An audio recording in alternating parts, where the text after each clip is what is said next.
முன்னாள் அமைச்சர் செந்தில் பாலாஜி பிணை கோரிய வழக்கில் முக்கிய உத்தரவு பிறப்பிக்கப்படும் என்று எதிர்பார்க்கப்பட்ட நிலையில் உச்சநீதிமன்றம் மீண்டும் விசாரணை நடத்தி தீர்ப்பினை தேதி குறிப்பிடாமல் ஒத்திவைத்திருக்கிறது.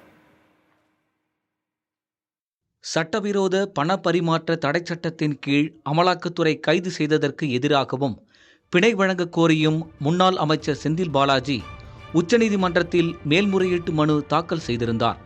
இந்த மனு நீதிபதி அபய் எஸ் ஓகா தலைமையிலான அமர்வில் கடந்த முறை விசாரணைக்கு வந்தபோது செந்தில் பாலாஜி தொடர்புடைய 3 மூல வழக்குகளையும் அமலாக்கத்துறை விசாரிக்கப் போகிறதா, 2500க்கும் அதிகமானோர் குற்றம் சாட்டப்பட்ட நபர்களாக இந்த வழக்கில் இருக்கும்போது அவர்களையும் விசாரிக்கப் போகிறதா என்பதை தெரிந்து கொள்ள விரும்புகிறோம் என நீதிபதிகள் கேட்டனர். இதற்கு அமலாக்கத்துறை தரப்பில் பதிலளிக்க கால அவகாசம் கோரப்பட்டது.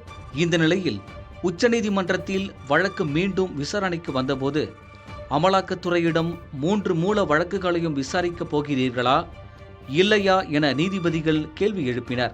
விசாரிக்கவில்லை என்றால் இந்த வழக்கில் சம்பந்தப்பட்ட 1000க்கும் மேற்பட்ட சாட்சிகளை விசாரிக்கும் விவகாரத்தில் என்ன முடிவு எடுக்கப் போகிறீர்கள் என்ற கேள்வியையும் முன்வைத்தனர்.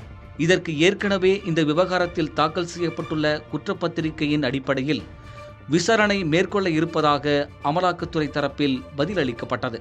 ஆனால் இதை ஏற்க மறுத்த நீதிபதிகள் தனித்தனியாக விசாரிக்க அனுமதி வழங்க முடியாது என தெரிவித்தனர்.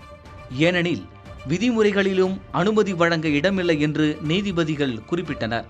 தொடர்ந்து அமலாக்கத்துறை தாக்கல் செய்த எழுத்துப்பூர்வமான குறிப்புகளை பதிவு செய்து கொள்வதாக தெரிவித்த நீதிபதிகள் வழக்கின் மீதான தீர்ப்பு தேதி குறிப்பிடாமல் ஒத்திவைக்கப்படுவதாக தெரிவித்தனர்.